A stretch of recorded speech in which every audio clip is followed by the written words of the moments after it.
सन 1857 में गदर की जंग के बाद यूपी में कैतुर रिजाल सन 1900 में पढ़ने के बाद 1910 में निज़ाम एक्शन के वक्त तो खानदेश, दक्कन, हैदराबाद, यूपी, उत्तर प्रदेश, बिहार, अतराफ की तमाम रियासतों में एक इमरजेंसी का माहौल था। लोग एक मुकाम से दूसरे मुकाम की तरफ जा रहे थे।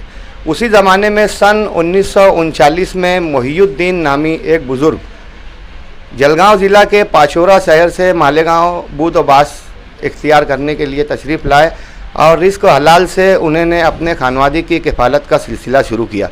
उसके बाद उनके बेटे अजीमुद्दीन जो वर्ली रोड मोमिनपुरे में रहा करते थे, ये लोग पानी के टांकी के कारोबार से मुंसलिक हुए। अभी सेफ्टी प्लास्टिक टैंक, सिंटेक्स वगैरह चलता है। किसी ज़माने में सीमेंट की पानी की टांकियाँ एक एक घर में 2-2, 3-3 और अगर बड़ा घराना है तो 5-7 टांकियाँ भी घरों के अतराफ रहा करती थी। यही पानी स्टोरेज का वाहिद ज़रिया था। उस ज़माने में पानी की टांकी बनाने वाले कई लोग थे, मगर अजीमुद्दीन साहब का घराना पानी की टांकी में इस कदर महारत रखता था कि ये लोगों का मालेगांव में सिर्फ वो नाम ही काफ़ी था।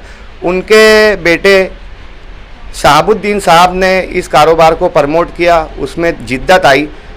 पहले बैतुल खिला सेफ्टी नहीं हुआ करती थी, फिर सेफ्टी संडास का दौर शुरू हुआ।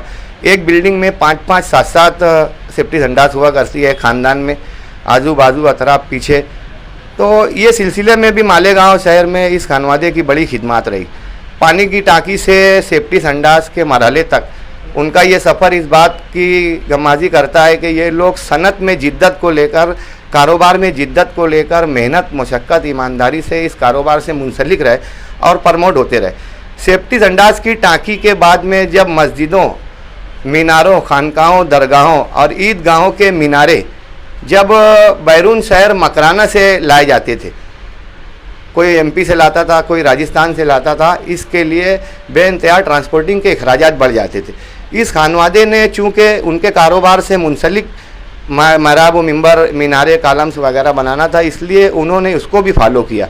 आज मालेगांव शहर में अल्हम्दुलिल्लाह मसाजिद के लिए, मदारिस के लिए, खानकाहों के लिए, दरगाहों के लिए, खूबसूरत मीनारों की, छोटे बड़े हर तरीके के मीनारों के लिए ये लोगों ने वसाइल और असबाब पैदा कर रखे हैं और पूरा शहर इससे मुस्तफ़ीज़ हो रहा है। दोस्तों, रिस्क हलाल के साथ अपने कारोबार को प्रमोट करने के साथ साथ आप जानते होंगे कि इनके खानवादे में तालीम व ताल्लुम को लेकर भी बहुत एहतमाम किया गया। शहाबुद्दीन साहब ने अपने कारोबार को प्रमोट करने के साथ घर में तालीम व ताल्लुम, एजुकेशन को लेकर भी काफ़ी बेदारी का मुजाहरा किया। यही वजह है कि उनके सभी बेटे तालीम याफ्ता है।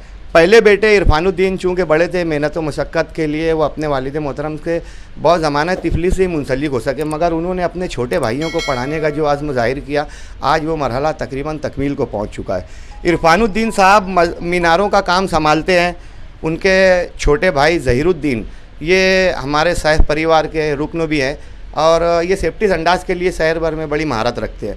उसके बाद फरीदुद्दीन साहब जो अल्हम्दुलिल्लाह इन्होंने वकालत का ला की डिग्री हासिल की है। आज कुसुम्बा रोड पर इनकी ऑफ़िस का इफ्तिताह था। यही इफ्तिताही तकारीब की झलकियाँ आप देख रहे थे। दोस्तों, फरीदुद्दीन साहब जो आज वकील इनकी ऑफ़िस शुरू हुई है, इनके छोटे भाई इमरानुद्दीन डॉक्टर साहब, आप देखते होंगे अपेक्स हॉस्पिटल में बड़े खुलूस के साथ वो मरीज़ों के साथ मसीहाई का सिलसिला दराज रखते हैं कि नुस्खे पर लिखने नहीं पाता हुआ साफ़ी तबीब कहता है बीमार बस कर मुझको है बिल्कुल शिफा।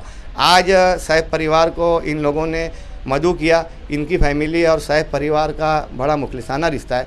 आइए दोस्तों, इस तकरीब के मौके पर हम वकील साहब से जानते हैं कि वो क्या महसूस करते हैं। अस्सलाम वालेकुम।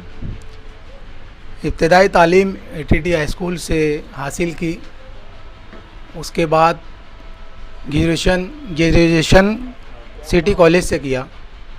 फिर मैं और एडवोकेट अल्ताफ़ हमने KBS लॉ कॉलेज में एडमिशन लिया और अल्हम्दुलिल्लाह वहाँ से LLB की डिग्री हासिल की। मालेगांव सेशन कोर्ट में एडवोकेट इम्तियाज़ सर, एडवोकेट रियाज सर, इनके साथ अभी फ़िलहाल हम काम कर रहे हैं और हम अल्ताफ़ सर, मैं, हम चारों के साथ में एडवोकेट फ़िरोज़ खान साहब भी है जो हमारे सरपरस्ती करते रहते हैं। अक्सर कुछ भी मामलात में वो हमें गाइड करते हैं